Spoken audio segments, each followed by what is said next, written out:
Welcome to the Messy Church Matters podcast by Cornerstone Church in Marion.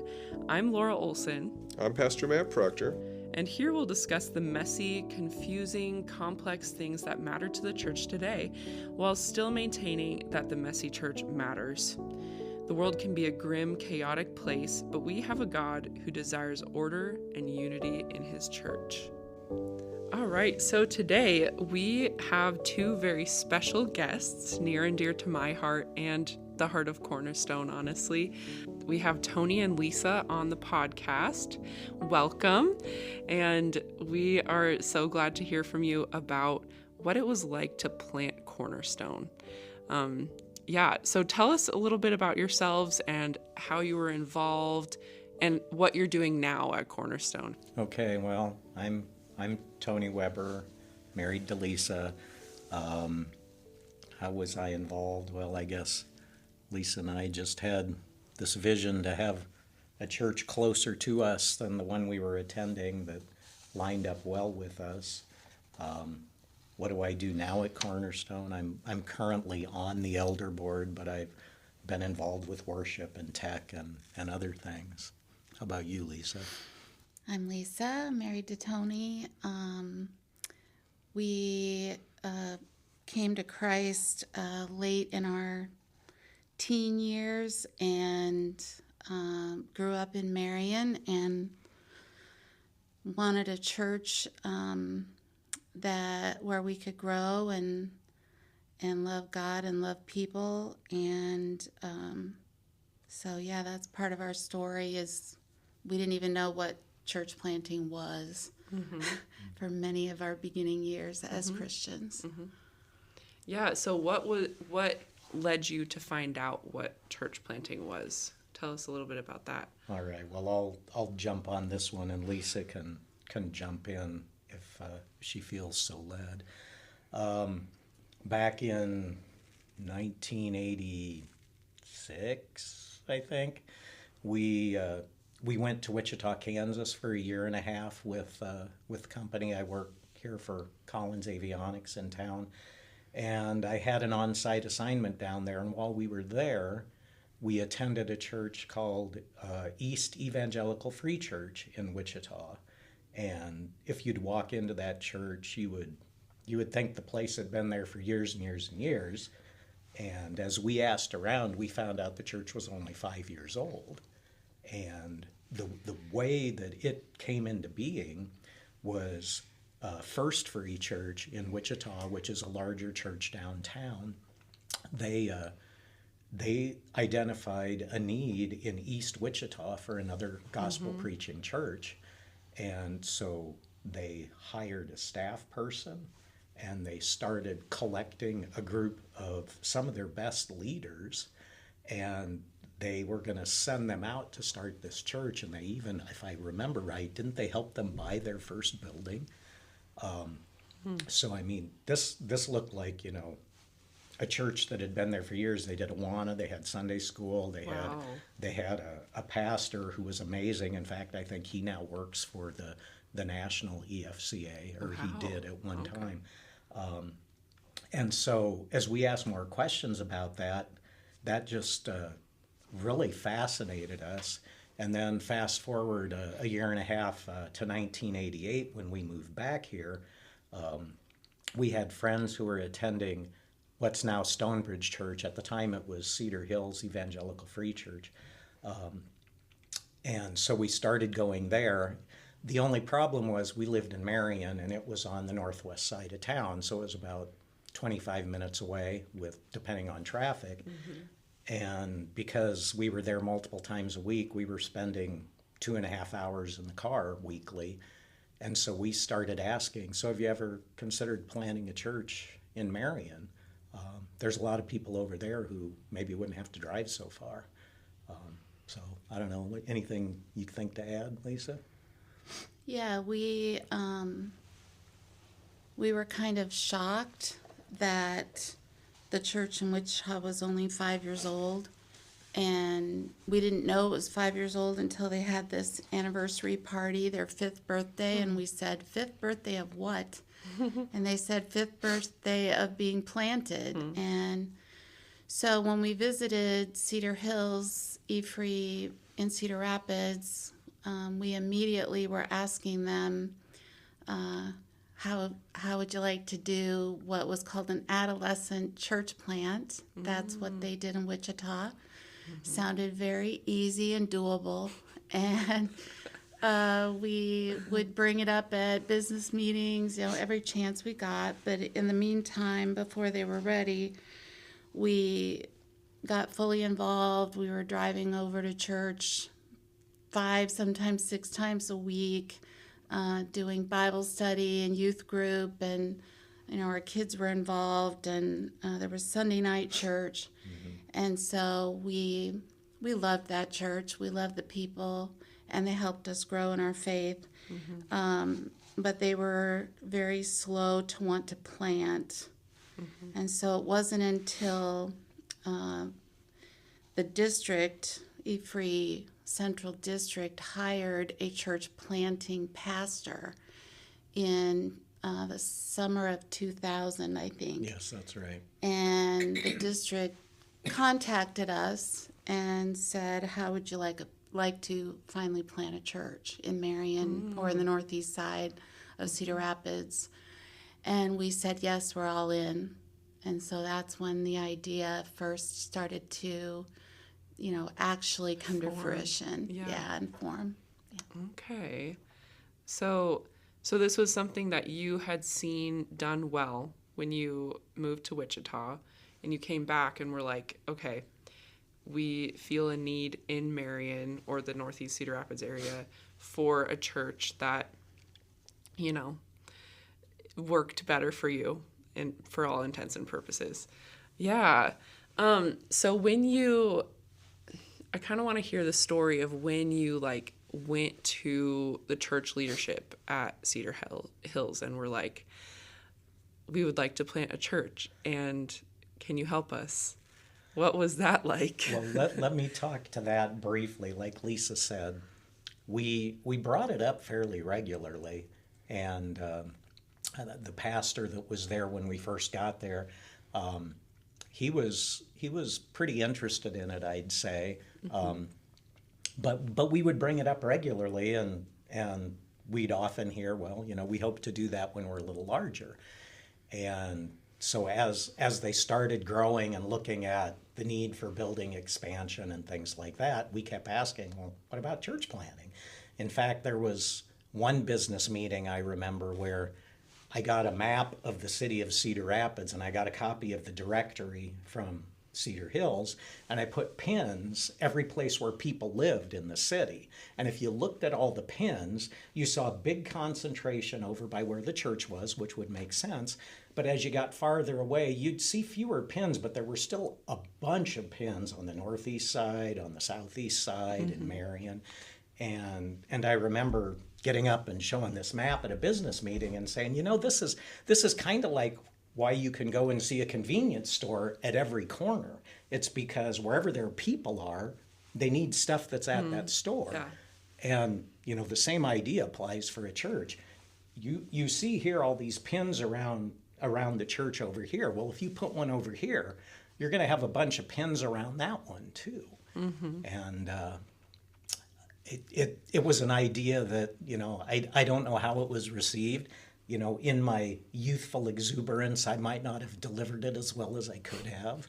Well, and I'd like to add also the culture of our area of the country. I think I can't speak for a lot of other areas because we've not lived that many places, but in Marion, when I would invite my neighbors to go to church with me, and they would say, oh, yeah, where is it? And I would say, oh, it's over on the northwest side, kind of by Westdale, which was the other mall at the time. And their eyes would just glass over.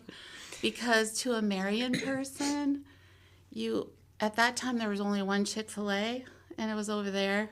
So you would go way over there for Chick-fil-A. You would go way over there for JCPenney.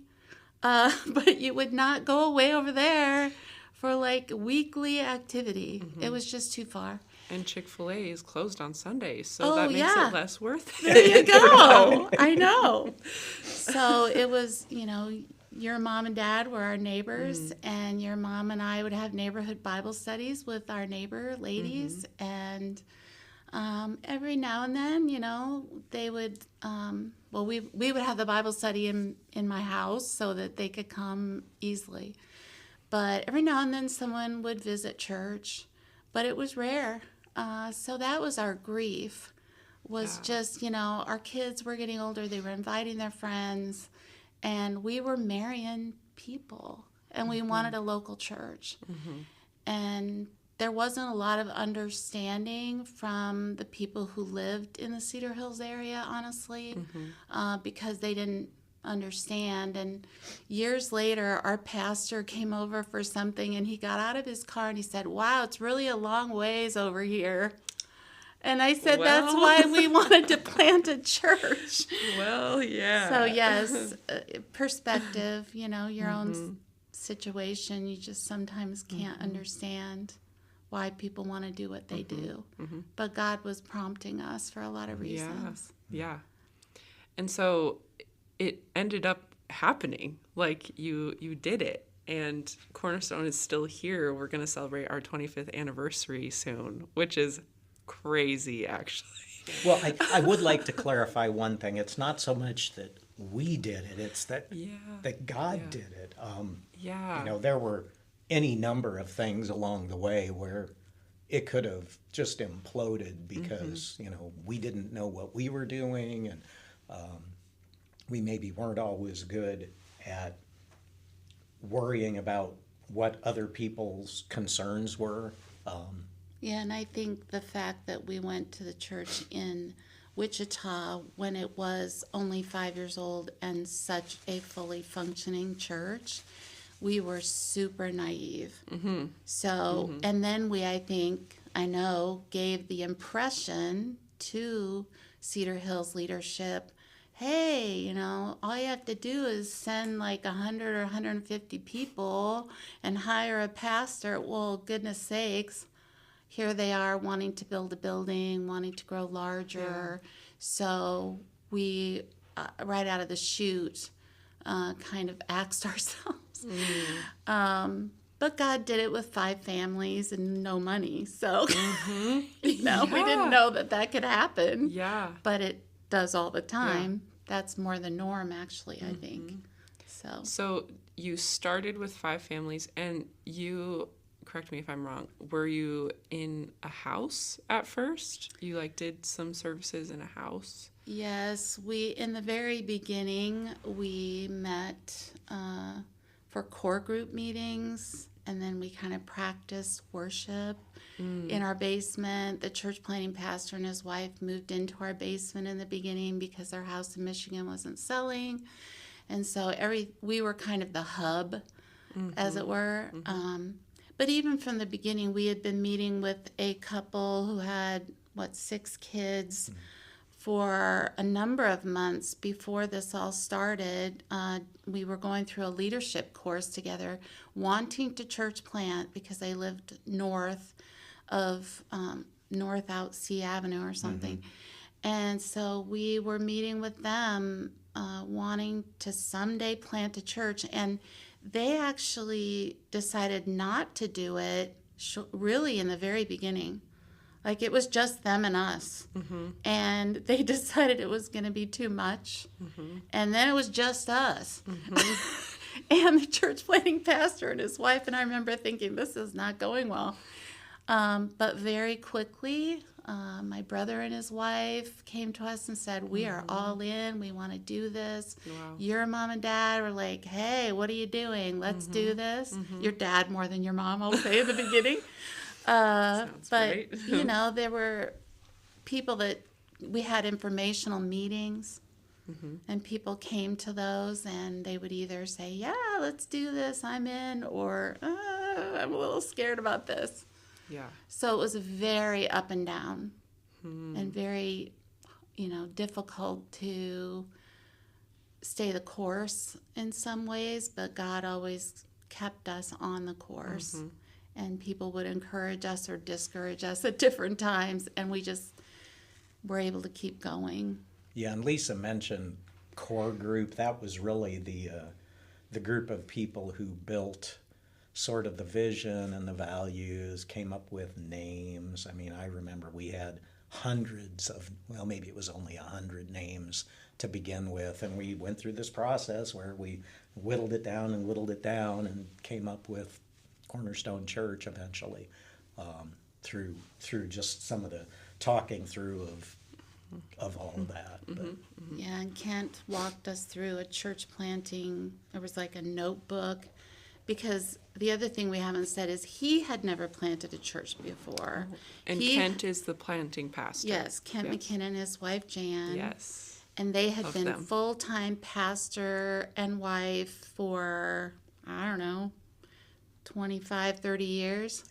And he hit the age of 50 and said, I want to do something really great for God. Not that the local church isn't really great, but he really wanted to get into church planting. And so he was hired by our central district to plant churches along the 380 corridor between Cedar Rapids and Iowa City. And ours was the first, and up to Waterloo. And ours was the first one that he was involved in. And so he was green. We were greener than green. And when I look back on it, it is kind of amazing. I mean, it is By a God God's thing. grace. Yes. Yeah. Yes. Yeah. So, what was, would you say, like, the messiest, or I guess a challenge that you faced as you really started meeting for, like, services? Because so you rented from the Y. Is that right? Was that the first place that you I rented? think we did that like one time maybe. Oh, okay. But yeah, finding space was a challenge. In fact, I could tell you the story about how we rented the Marion Community Center, what's now Little Learners on 6th Street in Marion. Not Little Learners. Or It's not something Little else. Learners, I forget, I forget, it's Kinder Apple Care Kids, or or it's, something? yes, Right. some daycare now. But Yeah. at the time it was the Marion Community Center, and it's an old elementary school. And we thought, well, they have a gym, that would be good, and they have some classrooms, that would be good.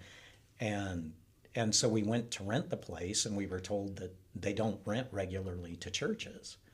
And we kind of had to go through this thing. You know, I forget who tried it first. I think Kent tried to go rent, and that's what they told him. And I said, why don't you let me call them and try my hand? So I called, and I said, I wondered if I could get a copy of the policy that you use for renting your building there.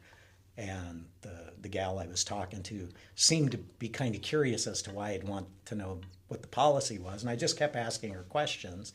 And finally I said, well, the reason I'm asking is because we had one of our people come in there trying to rent the facility, and they were told that you don't rent to churches. So I want to read where it says in your policy that you don't rent to churches. And she put me on hold and went off and talked to her supervisor, and came back a few minutes later, and she said, well, I've just been told that we can rent to churches. And so I said, well, we'll be in to see if we can set up some times where we can rent your space. And we were there, how long were we there? 3 years. Yeah, like 3 years. And we had, eventually we had a really good relationship with them. I remember in the early days, Lisa and her sister-in-law kind of went on this campaign to win over the administrative assistant there, because she could be a little rough around the edges, and they'd bake cookies and leave them at her door, and it was a neat way though to see God work in something that we didn't know how it was gonna come out. Yeah. So even in those things that are like, to me now, I'm like, whoa, you were meeting in a community center. Like, it was so blessed by God. Yeah. And like God used that to spread his gospel more than it might have if you suddenly got a church building like that, Yes. So And I that's think cool. being in that common space that people in Marion were familiar with, that's where Yeah. the swimming sign up happened, and Senior meals. Yeah, that was good. And well, we had practice worship first. After the core group meetings, then we formally left Cedar Hills E-Free. They commissioned us to go and plant this church. And that was a real grief to leave there, I have to say. But we were excited about what God was going to do. And so the summer of 2001, we started practice worship, we called it.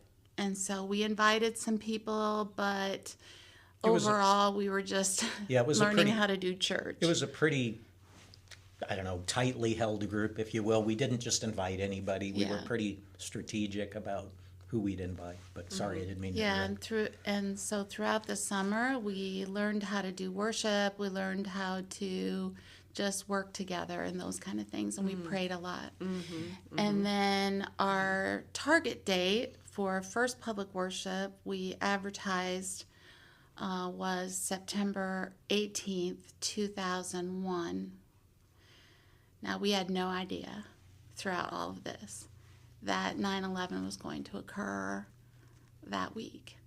So that happened on Tuesday, and we had our first public worship that Sunday.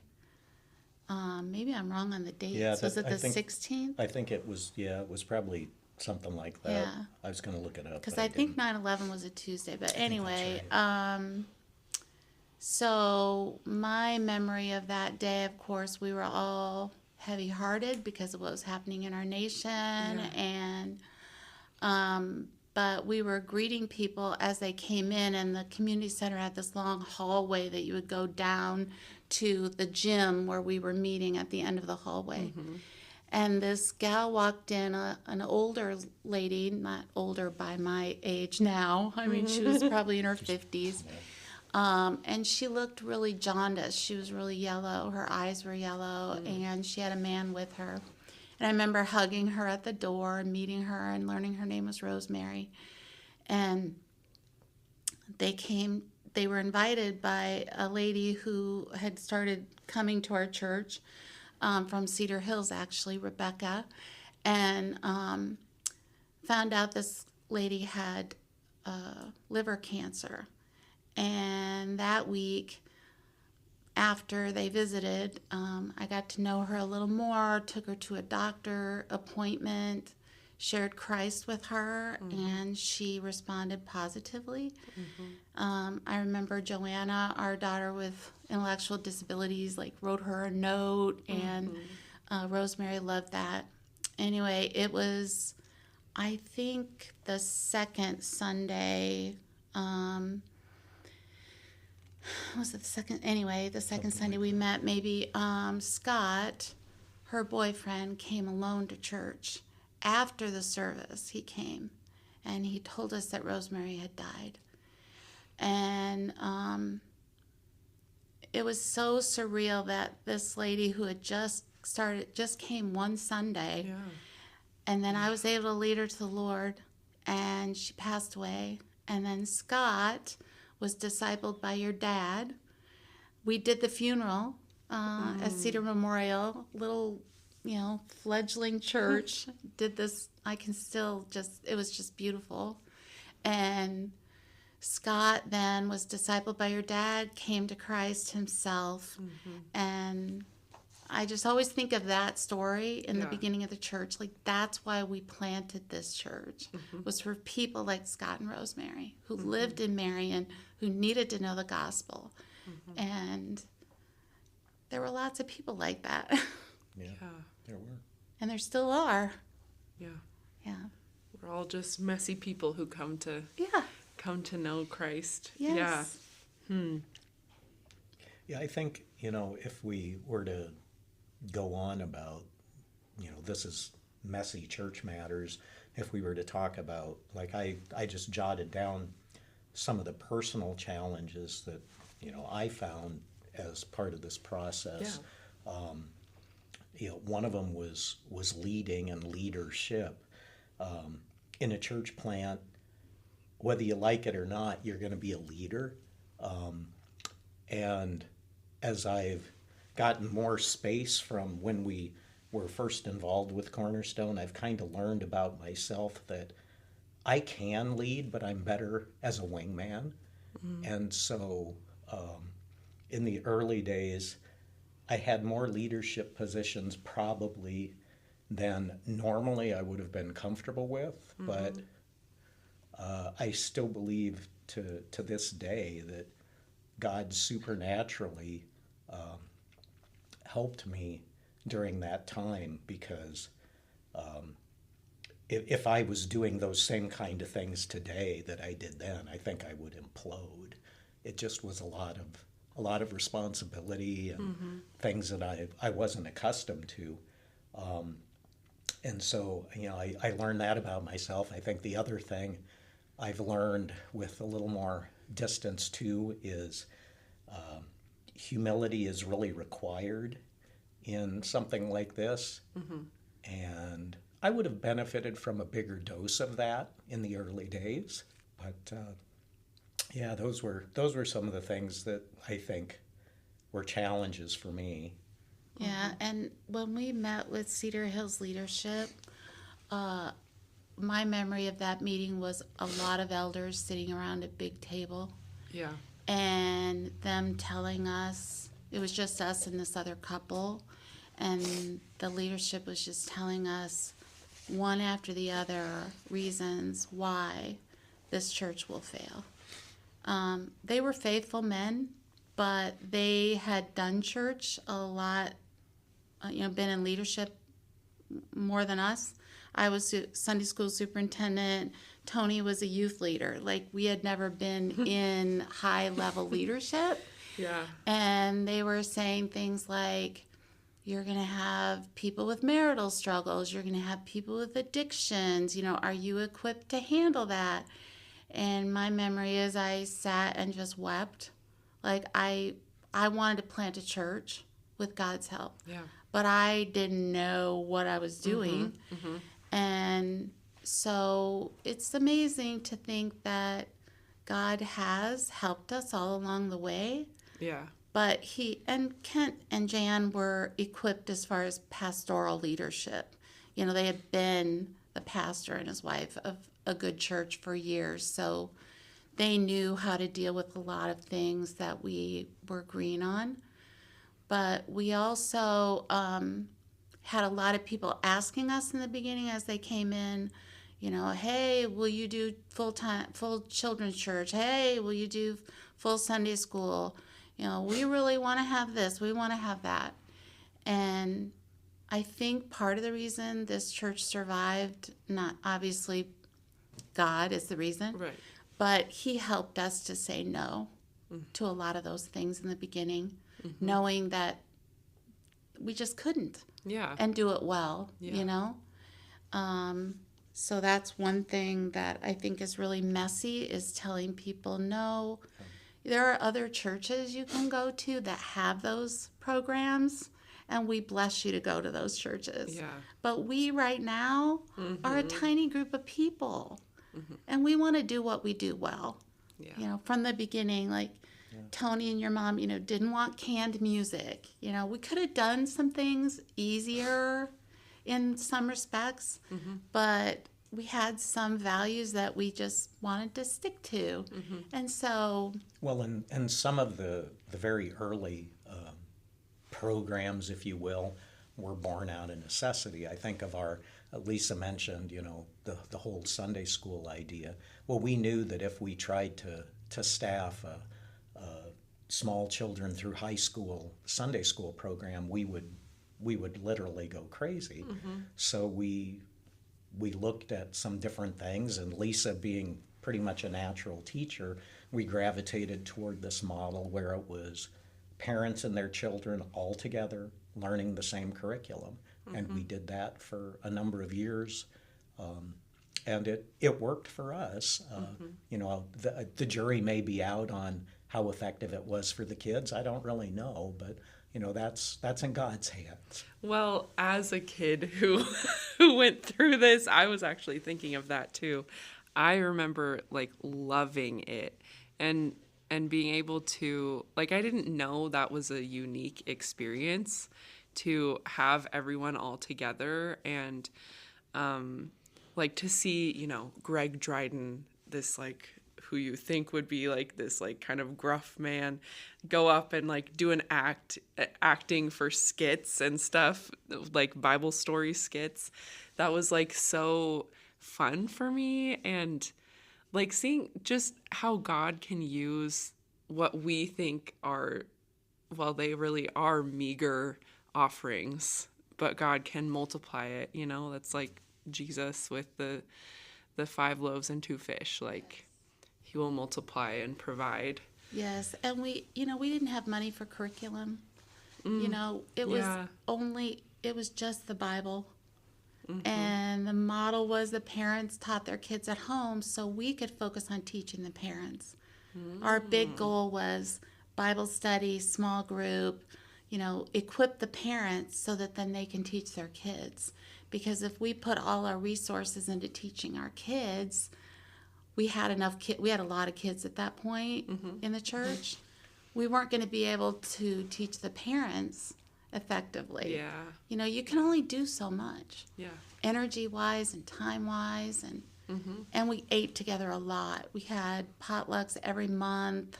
You know, there was a lot of emphasis on fellowship. There were people in our home every single day.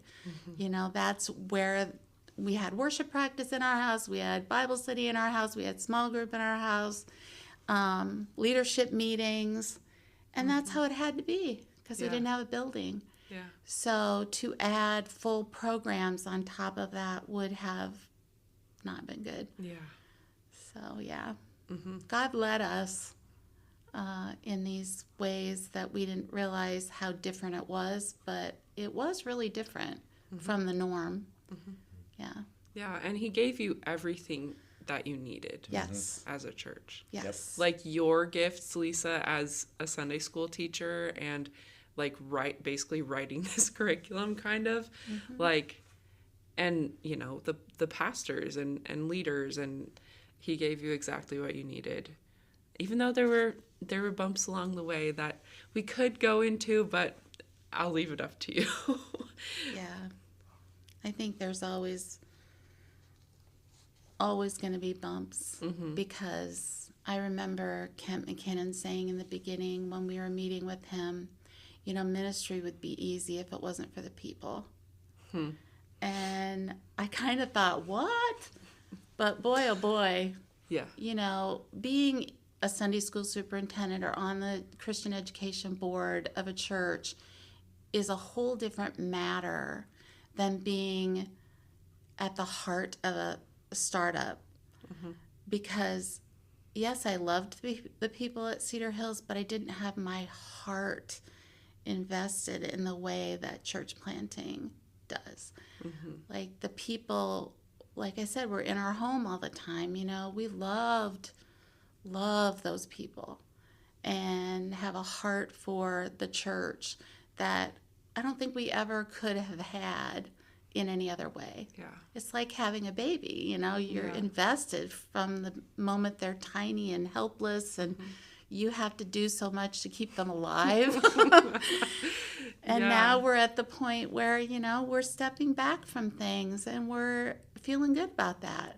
And that's fun. Yeah. That's awesome. Well, and there's just a certain thrill too about, you know, showing up on a Sunday morning and not only seeing adults all with jobs, but seeing, you know, 8-year-olds Right. setting up chairs and putting out the welcome table and all of that. They were just, the kids were fully an invested. integral part of what was going on, and it was just really cool.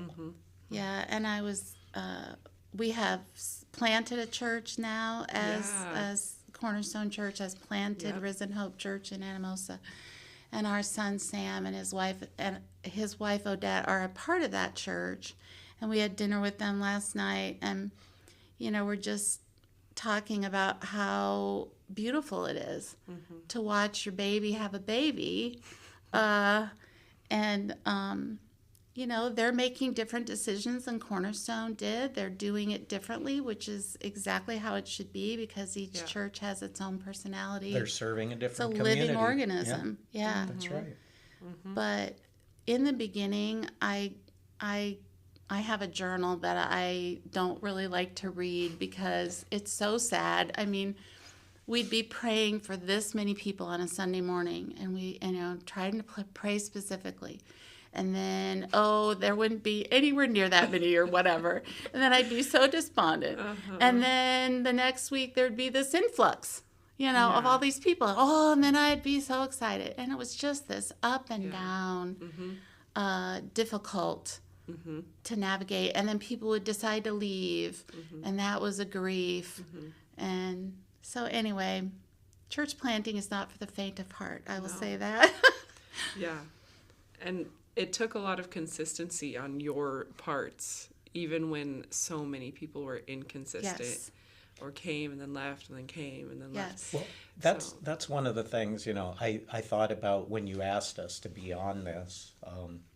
One of the things that I've thought for a long time about, ministry in general, but certainly about church planting, is one of the biggest aspects of it is just show up. I mean, you may not do everything perfectly, but you're there and you're engaged. You're engaged in the kingdom, and you're engaged in people's lives, because as a smaller group, you, like Lisa said, we ate together. We did a lot of stuff together, and you get to know people on a different level. But just showing up on a Sunday morning is huge when there's only 26 of you. Yeah, and we've said so many times, your parents, they were going to a church, and they said they weren't going every week. They were kind of hit and miss. They were having little ones. And, they were as faithful as you could possibly be with this new church. And, Lisa and John, my brother and sister-in-law, they drove all the way from Center Point every weekend, every activity, serving God faithfully. And honestly, if it wasn't for that faithful attitude on the part of the core group, we would have failed. We didn't question it. You showed up every week. And I remember your mom talking to me when she got pregnant with you. And she was like, how am I going to do this, Lisa? Because she was our worship, whatever we called her then, worship leader person. And I said, Kathleen, we're going to be okay. I'll help you. It'll be okay. And it was. You were such a good baby, and you went to anybody. And, it was beautiful that God even provides that, the type of children that can do this and thrive. And so it is just showing up. Yeah. We're always appalled or kind of shocked when people don't come, very often. It's like, don't you want to? Yeah. This is so fun. Yeah. God has blessed us. Yeah, it's been so good to hear your hearts on this, and honestly, just for Cornerstone, your hearts for Cornerstone. And the fact that you're still here after all these years is a testament to that. And I've seen you show up and literally walk out what you're telling people to do now so well throughout my life. So I think we can really learn a lot from you. Thanks for being on the podcast. Thank you, Laura. Thanks for having us. We love you. Yeah. And for our listeners, make sure to comment below, comment wherever there's a comment section, and let us know what you thought of the episode. Follow, all the things so that more people can hear our podcast. And we will see you next week.